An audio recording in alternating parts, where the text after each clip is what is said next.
Your dog is trying to tell you something right now, and you keep missing it, not because you aren't paying attention, but because no one ever taught you the language your dog speaks.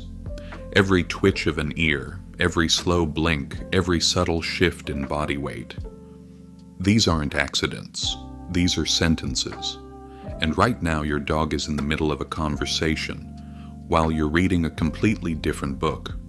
Not because you are a bad owner, but because no one ever told you what your dog's signals really mean. Guilt is not something you should worry about, but this knowledge is something vital you need to gain. Most people love their dogs for years, based on outdated information, half-truths, and instincts that feel right, but are actually misunderstood. What you are about to learn isn't complicated at all. It is simply something you have never been shown before. It's not because you're a bad owner, it's because no one ever explained to you what your dog's signals actually mean. Guilt isn't something you should carry, but this knowledge is something vital you need to gain. Most people love their dogs for years using outdated information, half-truths, and instincts that feel right but are actually misunderstood. What you are about to learn isn't complicated at all. It's simply something you've never been shown before. The damage begins to happen during your most affectionate moments, and it is invisible. There are no dramatic signs. Your dog isn't growling. They aren't biting. They are simply starting to slowly create distance, drifting away, so subtly and step by step that by the time you notice, you'll wonder when it even began.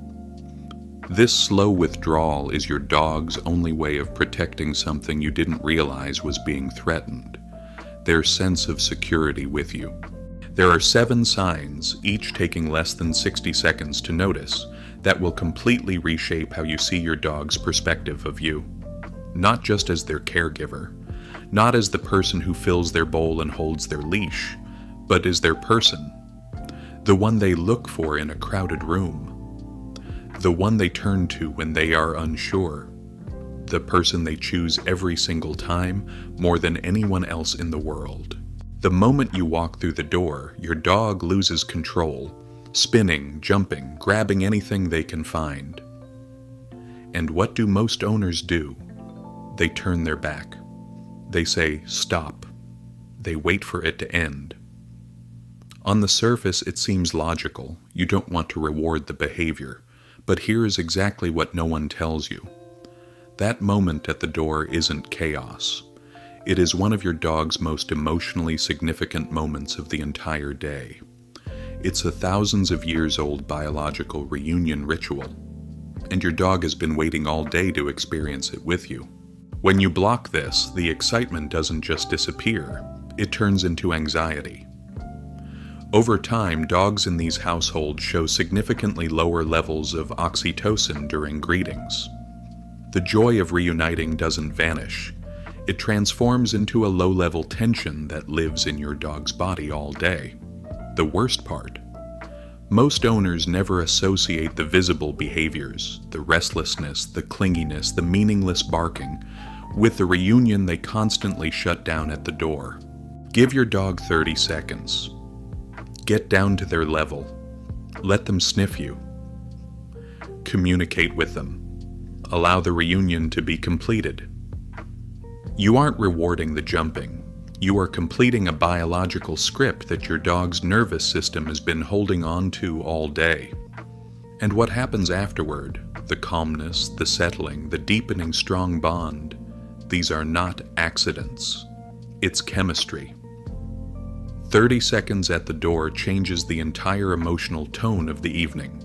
Mutual eye contact triggers an oxytocin increase in both you and your dog at the same time. A landmark study from Azabu University in Japan confirmed this. The same hormonal cascade that develops between a mother and her newborn baby also grows between a dog and its owner during soft mutual eye contact. This isn't a metaphor. This is measurable neurochemistry, happening in real time every time your eyes meet. A hard, direct stare is perceived as a threat, even from someone they love. Dogs communicate dominance and confrontation through fixed, prolonged stares. This is why when you hold that gaze for too long or too intensely, your dog's nervous system begins sending out alerts, even if your face is smiling, even if your heart is full of love. Watch for the signs: a subtle look away, a lip lick, a slow yawn, or a tilted head. These aren't signs of boredom. These are tension reduction signals. Mental stimulation was more powerful in reducing stress than a long walk. A study from the University of Bristol confirmed this. Dogs that engaged in daily cognitive tasks showed measurably lower levels of stress hormones than dogs that only received physical exercise. This doesn't mean walks aren't important. It means your dog's mind has needs that legs alone cannot satisfy. A body exhausted while the brain remains unstimulated results in a dog that is in distress, just quieter. Your dog was bred to work. When this need goes unfulfilled, the brain finds something to spend that energy on, and it will never be something you like. Chewed furniture isn't revenge. Non-stop barking isn't anger. Pacing isn't just hyperactivity. These are the behavioral symptoms of a brain that has too much capacity but nowhere to put it. You weren't given a difficult dog. You were given a dog with a job description, but no job. Your quiet presence alone biologically regulates your dog's nervous system. Researchers studying social bonding in dogs found that the mere presence of an owner, without any interaction, produces measurable drops in heart rate and cortisol. You don't have to do anything. You don't have to say a single word. You just need to be there. To a dog, that isn't nothing. It is everything. Just once a day, sit down somewhere and let your dog be with you with zero agenda. No commands, no petting unless they initiate it, no calling their name. Just coexist. Over days and weeks, you will notice the distance between where you sit and where your dog chooses to lie down begins to close. They get closer, they relax more, they sleep deeper. Because for your dog, the safest place in the world isn't the most comfortable bed. It is wherever you are. Dogs have an estimated 300 million scent receptors. Humans have about 6 million. The part of the brain dedicated to analyzing odors is proportionally 40 times larger in dogs than in ours. This means your dog's nose is not just a tool, it is their primary sense, their main language and the most important channel for understanding who you are, how you feel, and whether it is safe to be by your side. Before you pet your dog every time, offer the back of your hand at their nose level. Let them come to you. Let them sniff. Wait.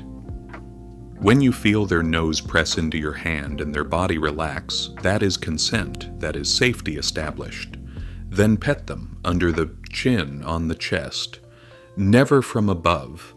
This takes 3 seconds. But those 3 seconds make you the person who waits for them, the person who lets them lead, and dogs remember those people for the rest of their lives. When you interrupt their sleep, that location becomes a little less safe. Do this enough times and your dog disappears, not from your home, but from all the places where you used to find them.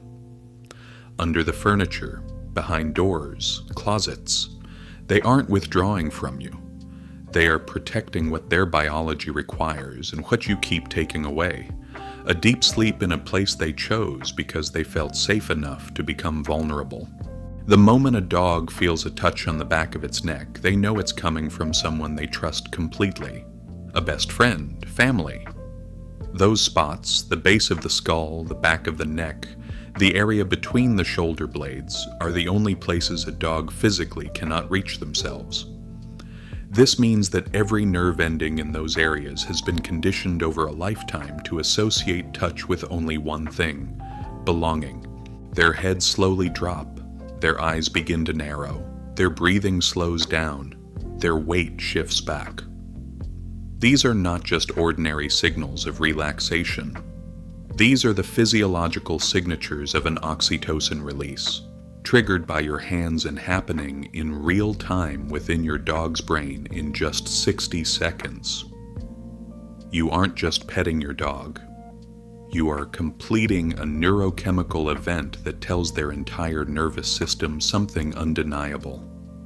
I am with my human. I am home. 7. None take longer than 60 seconds. None require equipment, training programs, or expertise.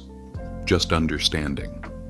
And when you bring them all together, the reunion ritual, soft eye contact, mental enrichment, silent presence, nose-first greeting, protected sleep, and the pack touch. You don't just become a great owner. You transform into someone your dog's brain recognizes at the most fundamental level. Not just the person who looks after them, but the person they choose to be with more than anyone else in the world.